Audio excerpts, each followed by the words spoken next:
கண்களின் தண்டனை காட்சி வழி, காட்சியின் தண்டனை காதல் வழி.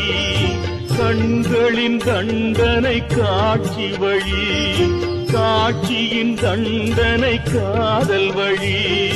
காதலின் தண்டனை கடவுள் வழி.